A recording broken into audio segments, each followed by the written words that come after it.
Welcome back to Pure Michigan Sports. We've got a lot to talk about. We're I talking almost about. forgot the salute. Oh my gosh, yeah. Start the weekend with a salute. We start and end every episode. Salute to you guys, the fans. I just made that up. We just do it. It's a thing. Pure Michigan Sports. All of the new news in the state of Michigan sports, and we've got a lot to talk about before we get into This is that. going to be the most bipolar episode. There's I a think lot of we have good and a filmed lot yet. of bad. A That's lot for of great sure. and a lot of fucking horrendous. Go drop a follow Pure Michigan Sports on Instagram, Twitter, TikTok, all that good stuff. Subscribe if you're on YouTube or on anything, anywhere. Go if you're on Spotify or Apple Music, Apple Podcasts. Go drop a review. Follow the Substack. That's an easy and free way to get extra content outside of the podcast. And as always, it's Christian Peck-Dimit. It's Alex Deimel. A little bit of a messy intro, but it's the way we do it. And we're getting things rolling here with, like I said, a ton of Michigan sports news. Alex, good weekend so far. I know, like I said, a little bit up and down, but doing all right? Well, so, I mean, we've got a lot to cover because we couldn't do an episode last week because, for our, at our one or two listeners, demise, I had technical difficulties. I decided to have a microphone that didn't work. But so we do have a lot to cover. We have 2 weeks worth of shit to cover. And I think it's only right to start with what is probably the most packed team info-wise to talk about, and that's the Lions. Because there's so much good and at the same time so much pain. And what I do want to say is I don't want to say that I called it because I didn't speak Hutch's leg shattering into a million pieces. I didn't manifest that. I didn't speak that into existence. But I'm sitting there and we're up by 30 some odd points. And I'm thinking, this is going way too well. We are in Dallas. Something has to go wrong. And 3 plays later, after that thought just popped in my head, I see Aiden Hutchinson's leg snap. Completely snap. And so I don't know if that was by design for that crooked ass Jerry Jones for his birthday, or I don't know what the deal was. He looked pretty sad post game. Frustrating. They were asking him questions post game, and he looked all pissed off, and that was enough of a gift to me for his birthday. But yeah, obviously we're gonna spend most of our time on the new news here in Michigan. But Hutch, that is a big loss, and we won't say anything that hasn't already been said, but that drops the ceiling of this team. I am going to that, and I don't think this is the first time this has been said by anyone in Detroit sports media. People that want Max Crosby, get your head out of your ass. First of all, Vegas is not going to give up this guy. He is their one defining member on that defensive squad. Detroit would have to give up the entire farm. I totally understand the outlook of, oh my God, think about it, where you've got Hutch and him lining up opposite each other. What offensive line is going to stop that? I totally get it. But do you really think Brad Holmes is going to completely sell out like that? Does anyone think that is actually going to be a thing that happens before the trade deadline? So it becomes a question of what you're willing to pay, as Alex, you said there. And I've seen prices as high, and these are rumors, as high as 1 to 2 first-round picks for him, which is massive and ridiculous. Granted, they are, or in the case, it would be the Lions' first-round picks, which in a perfect world don't mean all that much, i.e. they're closer to a second-round pick.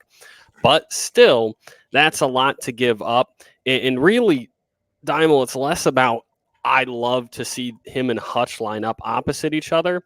It's more of, do you feel that Hutch's loss is big enough that you need to fill that hole to win this year?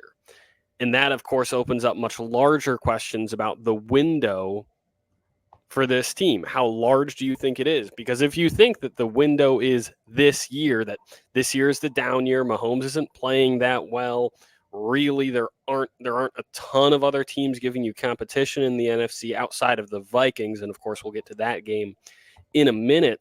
But if you think that this year is the year to go for it, then you don't have Hutch this year. You need, or in that case you feel you would need, to sell the farm and go get Crosby, because yeah, that'd be a massive price, but Ram style, if it returns a Super Bowl, then it's all worth it. And of course, then it is, if you feel this window is longer, do you still make the pick make the trade, depending on the price, so that you can have him, like Alex said, for longer to line him up next to Hutch? I think there's more and more complicated questions than just his price is high, let's not go get him. Oh, but absolutely. Honestly, I tend to lean towards Deimel that it's not just a question of like, we're going to get him. We're going to go throw a bunch of picks at him. Here comes Crosby. Simple, plain, cut and dry.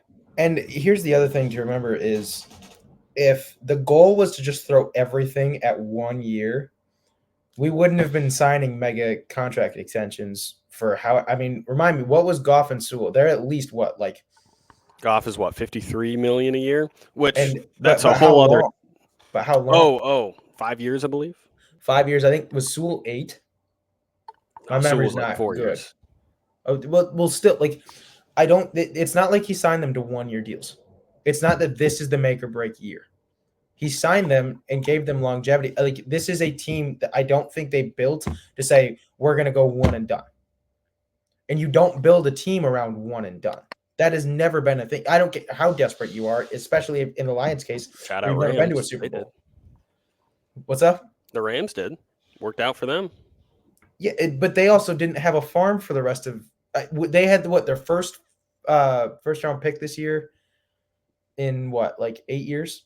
Yeah, but you ask any NFL fan, maybe minus you, if they would trade their first round pick for the next 8 years to have a ring.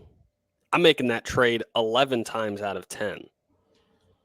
If it takes 3 first round picks to get Crosby, and that guarantees that we win the Super Bowl, but that's not a guarantee. 12 times out of 10. No, I'm saying in a perfect world, if it does. In a perfect world, it does, but Max Crosby does not guarantee a Super Bowl, and there are issues on defense, i.e. the secondary, that need to be tended to before we go and sell the farm. You're right. And I'm not saying that there isn't room for them to grow. Like, Terry Arnold's a rookie. He's not going to be perfect. And he's faced some dogs so far. Like, not last week. Isn't. They took him off of the dogs. They took him off of the dogs, but like, I mean, Seattle's got a great receiving core. I think and he's playing against big dogs now. Like, he went from being the big dog to kind of middle dog. Like, he's not going to be perfect. And our secondary is not going to be perfect. Not perfect is one thing. Tied right now, I'm looking at the stats in front of me, for second most penalized player in the entire NFL. And we're lucky to be talking about it now. If we went a few weeks ago, he'd be the most penalized player in the NFL. And guess who is tied for the third most penalized player in the NFL? It's Carlton Davis, his fellow secondary member. But here's the thing. They work together, the front and the back end of the defense.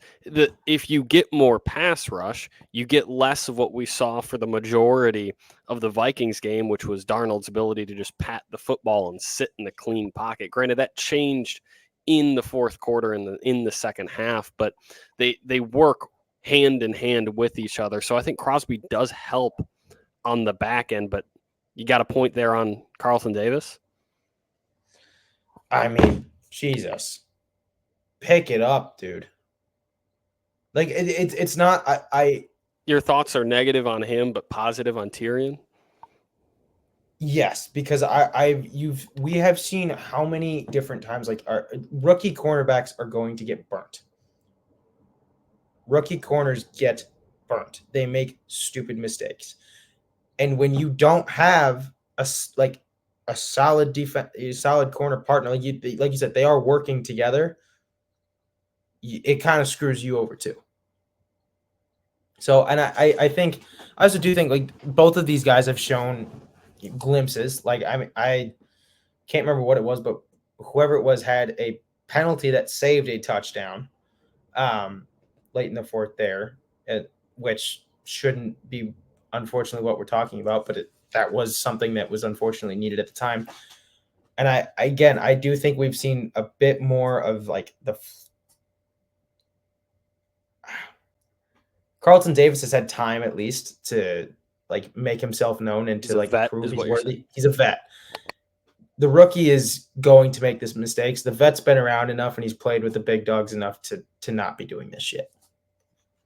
The penalties, they call them rookie mistakes for a reason. the penalties do hurt. That much is clear. I've been, to be honest, obviously, let's take away the Vikings game to a certain extent because they're a damn good offense. I feel like the defense has played, for the large part, above board. I've been pretty happy with what Aaron Glenn has done. Granted, part of that is, or the majority of that is with Hutch, and he was having a DPOY level season. You don't have that anymore, so you have to adjust your expectations. But I want to talk about how good our play under center has been, and we've got one of the biggest Jared Goff advocates in the state sitting across from me right now. You were really the first one, I think, that was overjoyed with that Goff contract, where at the time most people were pointing towards overpay. He's having the type of season that makes you think about MVP conversations. Is he there yet? I don't think so. No. But he's having that level of season. He's having a Pro Bowl level season at the very least. And I think it goes a long way, especially after that sort of rocky start where it was very hot and cold and we couldn't get a lot of fourth quarter and second half offense. The last 3 games have been spectacular, really. Oh, yeah. And I said this back when he signed that extension, and I still think this is true today. When you give a guy like that much money, and it does show confidence in him, and I do think that's what a lot of this has come from, and that is something that isn't necessarily quantifiable, and there's no way to prove that. But this is a guy, if you watch the post game, the post game locker room breakdowns, if you see how he interacts with these guys, like the guy was born to not just be a leader, but be a leader with this team. He does have the tools around him. That he wouldn't be. He's not Brady. He can't make it. I don't think he's the type of guy that can make it work anywhere and with any team. But he's got the perfect setup, and he's done spectacularly with the setup he's been given. And I really, it baffles me to see people complain about him. And you know what? There are games. We were not going to just lose one game this year. You're going to have another loss. That's the NFL. And he's going to have another bad game. But I mean, the consistency level is even higher than Stafford in his prime, in his Detroit prime, rather. And I think that is something that it is so great because nobody saw that coming. I've got a couple of Jared Goff stats for you here. Number 1, as of Sunday, he is the fourth in NFL history to post a passer rating of 140 plus in 3 straight games. That's fourth ever in the history of the NFL. This is not a Jared Goff specific stat, but it's a Lions offense stat that has a lot to do with him. In the last 4 games, the Lions have 18 offensive touchdowns, 16 incompletions. They have 2 more offensive touchdowns in the last 4 games than Jared Goff has thrown incompletions. They're the only team in the history of the NFL since the merger to ever do that. That's pretty damn ridiculous. His last 4 games, 22 of 25, 280, 2 touchdowns, 18 of 25, 315, 3 touchdowns, course, the perfect 18 of 18, 292, 2 touchdowns, and then 18 of 23, 199, 2 touchdowns. Come on. They were calling this guy overpaid. And here's the other thing. Can you name a more consistent quarterback in the NFL right now? Right now, no. Okay, like this season. No, that's what I'm saying. This season, no. Come on, especially with the play of Mahomes right now. Not at all. And fuck Mahomes. And fuck the Chiefs. I'll throw Josh Allen in there. Actually, I'll throw Josh Allen. I think he's been very solid. He hasn't thrown a INT yet this year. I still would take Goff over him any day right now. That's interesting. When you complete, dude, when you go 18 for 18 against, or however long you have that completion streak against Seattle, and yes, it is your wide receivers, but I still am under the impression, and again, it's difficult because I haven't thrown on shoulder pads before, but I am still under the impression that there is a connection you have to have with a wide receiver. And Goff clearly has that with our receivers. He has that with our running backs. He has that with our linemen. I do think people that, like when you, and it's obviously it's Twitter, it's a cesspool. So when you go on and after Goff loses a game or he has he has a rough go, and you see people like trade him, get rid of him. There's no guarantees that even a Mahomes is going to come in and do that much better and is guaranteed to do that well in that system. They've built a system and he has been the perfect fit for it. No, but by no means am I saying it's plug and play. You can't just put this guy here, and expect them to do the same thing. But you asked about consistency. Josh Allen right now, I think, is in that same conversation because really what was the one knock on him was he is a turnover machine. He's cut that down to literally 0 this year. I think that's pretty incredible. But Goff is having, of course, a spectacular season, and not so much so far as we shift here into the Red Wings. Their season hasn't started so spectacular. I hate to. I do want to throw one stat, just kind of knocking that a little bit. Goff is currently second in the NFL in completion percentage. Oh yeah. Josh Allen is 25th. Brother, I'm not saying that they're the same level. I'm saying they're both playing at a similar level right now. Okay. I was gonna say, you asked who is that consistent right now in the league. I think it's him. I think Josh Allen is in that same conversation. That's fair. I am getting my Jared Goff like full defense mode. I told you we've got a Jared Goff stand, maybe the Jared Goff stand here on Pure Michigan Sports. Yes, absolutely. And he can throw 3 picks next week, and I'm still going to stay the same. If we want to go into the Wings, he can throw 3 picks next week and have fewer than Mahomes has. Yeah, gonna let that breathe there. Yeah, I think it's time to talk some Wings. Obviously, they're coming off a win right now, but hey, Deimel, I have to say it once an episode, hit the nail on the head. 2-3 start. Not the greatest, of course. And where have they fallen short so far? Pretty much right exactly where Alex said that they would.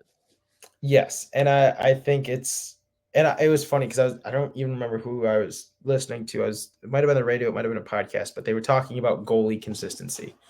And if you look at the Leafs right now, the Leafs do not have a solid goaltender. Teams that make it far, like look at the Stars, look at Edmonton, sometimes you're going to question it, but have one go-to guy. The Wings have not figured out who that is yet.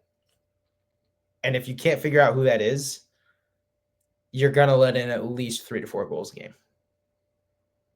That's unfortunately how it's going to be.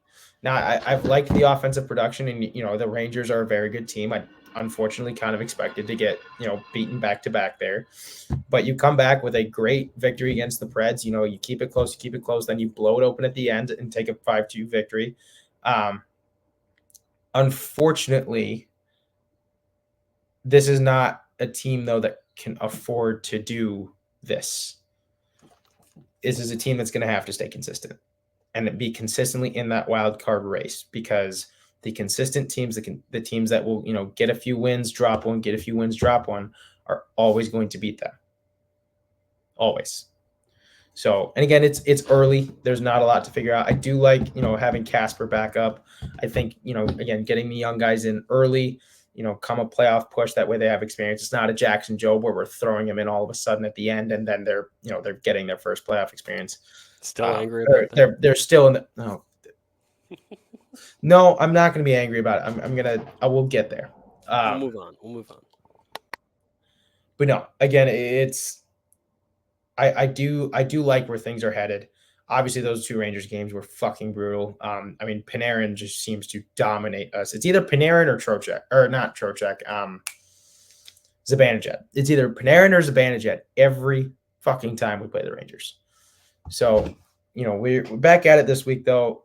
Frozen Frenzy tomorrow, which for those of you who don't know what that is, all NHL teams are playing tomorrow.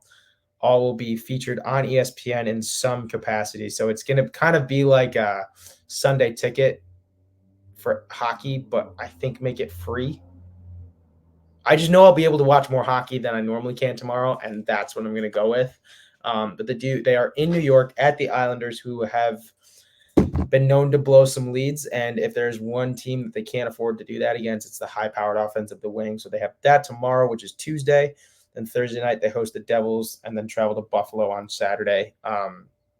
All winnable games. I think, obviously, New Jersey is going to be the hardest. Obviously, a win in Buffalo would be huge division-wise. Again, it's exactly what we thought. We're going to see what happens, but I'd love to see a bit more of an even-keeled situation going on. Particularly defensively, I'm sure. The goaltending, of course, hasn't been great so far, but the defense, I think, in general, has struggled. We'll touch on the Tigers real quick. Obviously, it's old news by now, but hell of a run. Got to say goodbye to the season. At this point, Scoob's getting not just homered off of, but grand slam in that fifth game is a bit of poetic, not justice, but it's something. And it wasn't pretty to watch as a Tigers fan, but at least they didn't get your hopes up down into the 7th, 8th, 9th innings, where usually our offense was. And that's another thing. Our offense stranded $1 billion in scoring position over that whole series. But overall, I think you got to look back, let the sting of that grand slam, the sting of all those missed opportunities with leaving such trafficked base paths and so few runs scored in Cleveland. I think once that sting goes away, you look back and just say this was a team well ahead of schedule and a season that I think you're ultimately pretty happy with. Certainly a close to the season. Yeah, and I mean it's easy to say that there's happiness in a playoff appearance. I'm going to go back to being my normal pessimistic self for 2 seconds here. Well, one, let's look at it. Let's do a reality check first before we get there. Scoobs is by far the Cy Young Award winner, but that doesn't mean he's perfect. He was bound to break. He was dominating the entire playoffs. No one could touch him. He's going to crack a little bit. And unfortunately, we did not have the offense that day to bring it back, as was, consistent with the first 4 months of the season. 3-4 months. You cannot knock what this team did, and that's not what I'm doing. But this has to be the start of something. You have now set the expectation and at least shown that this is a team that can go and can make it. And not only that, can survive more than the wild card. However, you do not have the consistency of the bats to do it again. It is not there. It's really funny. And that is where Scott Harris is going to have to show some nuts this offseason and get some offense. I was going to say, you want him to make a splash then. Splash is the wrong word because I do not want another hobby. Okay. I'm talking a guy if it's going to be a Javi signing, it needs to be Juan Soto. That is about the only thing I can see breaking the bank for. I think anyone would break the bank for Soto. Come on. And I don't see that being the reality. I don't see the Tigers. I don't see Chris Ilitch going to spend the money on that if the pass is any indication. And I don't think that's necessarily the wrong way to go about it, but it wouldn't hurt to do something like that isn't Javier Baez. The other thing, I don't care how much it costs. Get him the fuck off the roster. I don't ever want to see him in a Tigers uniform again. And you can call me a superstitious asshole. But this guy goes down and has his career-ending injury, and what the fuck happens? And it's not just a superstition, dude. The guy has barely hit 200 since he got here. And this is a guy that was supposed to be he was an all-star. We gave him an all-star Hall of Fame level contract. It's actually really hard to argue with you there. I think you're probably right. He was the link that was missing, that the not even the missing link, that what would you call it? Getting rid of him was the missing link. That's depressing. Broken link or something. Yeah, the broken link that needed to be fixed by getting rid of it. I don't know. I don't think that analogy works. Is who we're paying. The other way around. There's no perfect way for the analogy, but let me see. I think I saw today. What is it? Hobby. 25% of our payroll. Let me take a look here. And that, of course, is the one fear with. I think a lot of Tigers fans probably feel the way that Alex does, but then you sort of look at it is going to cost a lot of money for. I got flamed on TikTok for calling us a small market. I think we're a smaller market in Detroit. Certainly the ball club is run as a small market team at the very least. As a small market team, it's going to cost a lot to get rid of him or to eat that money and not see him in a Tigers uniform anymore. I think that's probably the only thing holding you back, or rather holding him on this roster. Absolutely. And I mean, this is the guy that's eating 10% of our payroll right now. It's tough. And he's getting paid $25 million a year to suck. To be shit. And that is where I'll do that. You and me both, brother. That is in essence also the beauty of this team, because they showed everyone that it does not always require money to build a baseball team. They redid in a way. They didn't do Moneyball. The World Series matchup. They didn't do Moneyball. They didn't do Moneyball. But they showed you could at least make a playoff appearance again. They showed it was another team that could make a playoff appearance without blowing millions upon millions upon millions upon millions of dollars on players. It's true. And go for it. It is. I think it's funny that you bring up that original point that this is a team ahead of schedule. So you can almost be worse than last year and still be better than you were this year, if that makes sense. I think you can finish with a worse record and not go to the wild card, not go to 5 games, and not be that close, and still have a better season overall than you did here. But I think the problem with this is exactly what Alex said, and I hate to join him on the pessimistic train here and overbalance things. But yeah, now your expectations are up real high, where you can get better from last season overall and still not meet fans' expectations following the finish that you just had. You definitely you put it perfectly. The timeline has been moved up a little bit, where now that fans know that this is the case, they're going to expect something like this again, which I don't know if that's fair or not. I genuinely don't. I don't think it's fair to assume that all of a sudden the bats are just going to turn on at the end of the last year. And that's also not something that fans ever want to see. My other big thing, and we'll do more of an off-season expectations thing later. My still big question mark is, what do you do with Spencer Torkelson? Now that is a good question. Because this is the guy that, I'll give him that he had one or more clutch moments towards the end where he would give us a go-ahead home run or a game-tying hit or something along those lines. But I would 10 times rather have him, and he's not going to be the Stephen Kwan era where he's just finding the one spot in the fucking field that the fielders aren't. But I would like it if we're not going over with 4Ks like that consistently. No, and yes, we're not going to mention Like- Stephen Kwan anymore. We're not going to mention David Fry anymore because I think they certainly hurt my soul a little bit naming them. Oh, and I know you don't like them. But we are going to have to pit stop here.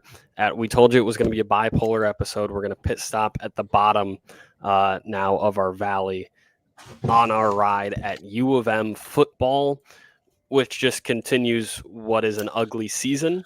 I put in our outline 2 weeks ago. It's entirely possible that we are just terrible. And I think it is just a fact now that we're not very good at football. Some news as of today. We're recording this Monday. It'll come out tomorrow. Sharon Moore yet to name a starter for Saturday, and he sort of alluded to it's not going to fucking matter. It's not going to matter, dude. It probably won't matter. It's not going to. And I'm annoyed at myself right now because I've said all season, like, this was the expectation and we knew this was going to happen. And I know they're ranked, but fucking Illinois, man, we couldn't put up more than 7 points. They got a good defense. They get takeaways. That's what they do. Yes, they do. But I mean, when Will Johnson gets hurt, when you can't get pressure on their quarterback, it just is like, man, we went from it is finally hitting me how much we went from here to here in 2 seconds. And it does seem like longer than like 2 to 3 years since we got beat by MSU in East Lansing. I think that was 3 years ago now? Something like that. I don't even know. I'm nervous about this week. I wonder if we have the talent to beat Michigan State. I'm not totally honest with you. I feel the same way. It's to a point now where you really don't trust who's under center. And obviously that was the case all season long. You knew it was going to be the case coming into this season, but it's one thing for us to sit here in the middle of August and do what we did, where it was like, how do you feel about Davis Warren? Can he be a college football playoff level quarterback? Blah, blah, blah. And now we're sitting here talking about in the middle of October saying this may well be the worst quarterback room in the conference. Period. May well be? I'm trying to put a little bit of a positive I think we can say here. it is. I think we can say it is. And what is most frustrating about that is you are starting to realize how much talent completely disappeared, and how as much as you can throw in, Orgy for 2 snaps last year every once in a while, or Tuttle for that 1 snap he got, it wasn't enough. And I don't know why I thought it was going to be enough. I don't. I don't know why I wasn't smarter than that, but for the love of God, man, I didn't expect this, where the reads and just it's the IQ. It's not athletic talent. It is pure football IQ that has just completely been dismissed and gone from this football program. I'm telling you, if I've said it before and I'll say it again, if they never invented the forward pass, Alex Orji would be in the Heisman conversation. But sadly, they did 80 years ago or something, and so we're screwed. Alex may have more to say, so I don't want to cut him off here, but I think everything possible and most of it negative that you can say about this team has already been said. 4-3 right now. You're just sort of hoping at this point, with 3 ranked teams left on your schedule, that you get yourself.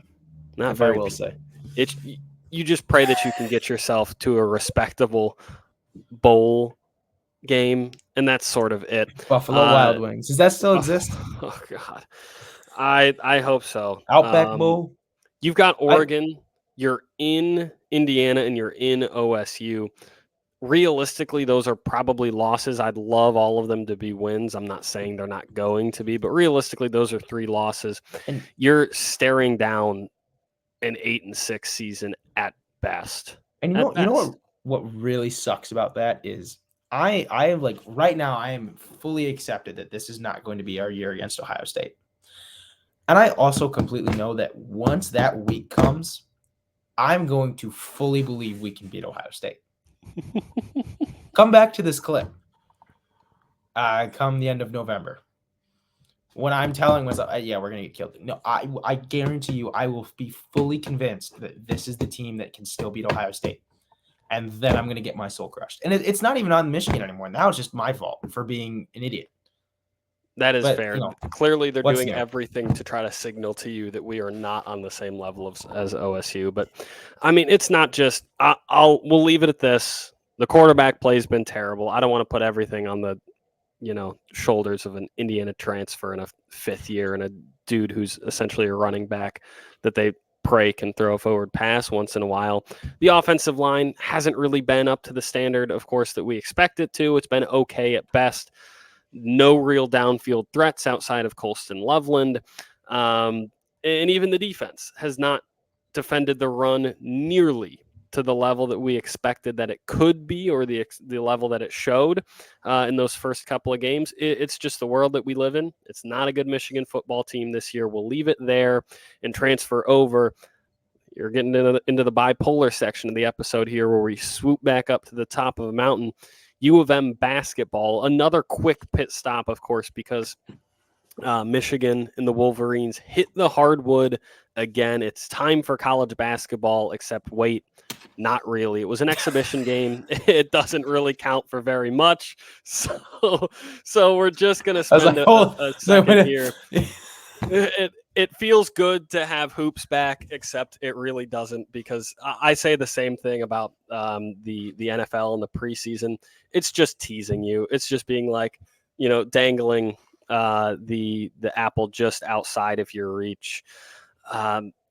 It looked good. Michigan did look very good. I don't know why I called them an it. Dusty May started his career or his tenure with Michigan on the right foot. And just glad to have Michigan hoops back, man. I missed this game, unfortunately. I'll be completely honest.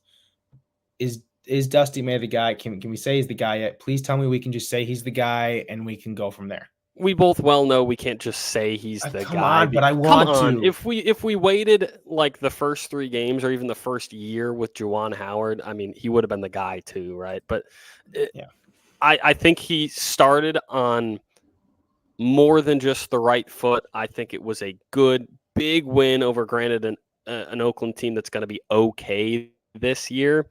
But Dusty May, I think, fits the modern image of college basketball, where we talked about this so many times, where we've made this comparison to pro sports, where you have the transfer portal as free agency and you have high school recruiting as your draft, so to speak, and it becomes about team building year over year. I think Dusty May's done a great job there. The entire starting lineup.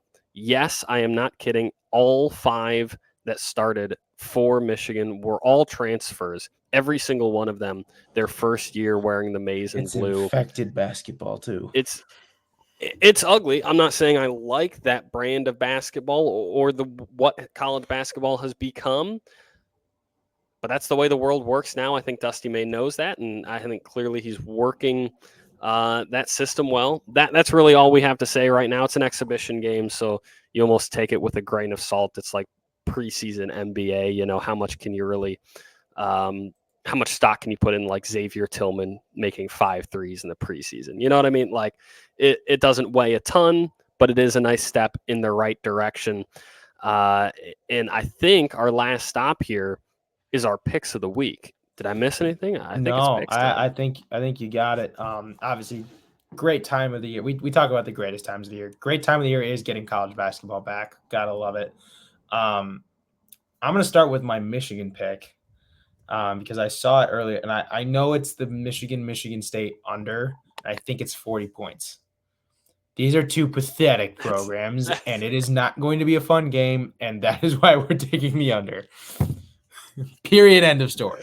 Pathetic is right. That's tough. A 40-point under that you probably should be pretty confident in is a tough day for the fans. I was going to say of maize and blue, but really of green and white too. Do you want to do your second pick, or we want to swap back and forth here? You know, I actually, now that you mention it, I do have a second Michigan pick. I just have Hell to yeah. find the odds. 'Cause I'm an I'll idiot fill and I the didn't space think this here through. with an NBA pick, and Oh, which reminds me that we did not miss the NBA. We do have Pistons news. It's going to come out as a separate video, probably within an hour of this one, so it should be already out by the time you're done watching this. Go on Spotify, on YouTube, on Apple Podcasts, whatever. We're going to do a quick, probably 10-15 minute preview of the Detroit Pistons and their season, what we expect from them. So go check that out. Be on the lookout for that, obviously. Like, follow, and most importantly, subscribe so you can get notified when we post again. But my overall NBA pick, we like to do one pick at large and then one Michigan pick. My at large pick is Jalen Brunson, 28 points plus. DraftKings, that's minus 125. They're playing Boston. What is tomorrow night? When it comes out, it will be tonight. This is a Tuesday night opening night game. Boston, New York. Not because I think Brunson needs to contribute that level of offense to the Knicks anymore. I think with Mikal Bridges and some of their other additions, he doesn't shoulder as much of the scoring load, but I think it'll be a close game. And I think when it gets to crunch time, they'll still lean on Brunson. So I've got 28 plus for him. so my other Michigan pick, there are not odds yet, but we haven't seen much out of our boy Sam Laporta this year. We haven't even, I don't think, talked about him at all on this show. Probably not. Which is why I'm taking Sam Laporta anytime touchdown, whatever the odds are when they come out. Obviously, it's Monday, and the game is until Sunday, so they're not going to have that. My non-Michigan pick. Now, this is going to be foolish of me, and I know it. This is not. It has nothing to do with logic, as most of my picks don't, because I'm a moron. The Jets are playing in New England this week. I'm going to say right now, bad football programs. You used the word pathetic earlier. I'm gonna use the word atrocious to describe these two. Diction. Make our journalism professor happy with this one. The total line is 41.5. Seems like the easiest underplay in the world, right? So what am I taking? You're going to take the over here? I am taking over 41.5 points in that game. You're right. That is not. It's so obvious. It's so obvious. I love it.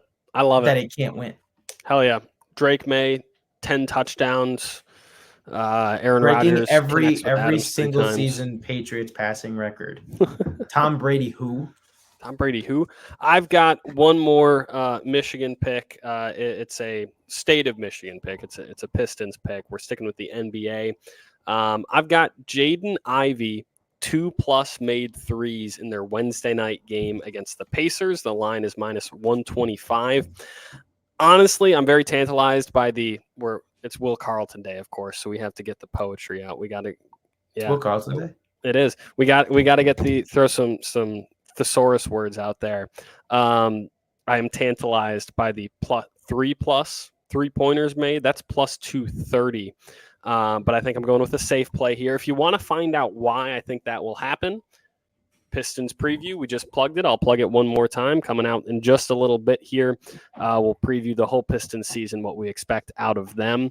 Until then, though, it was a bipolar episode. It was a jam-packed episode, but I think it was a fun one. From Alex Deimel and Christian Peck-Dimit.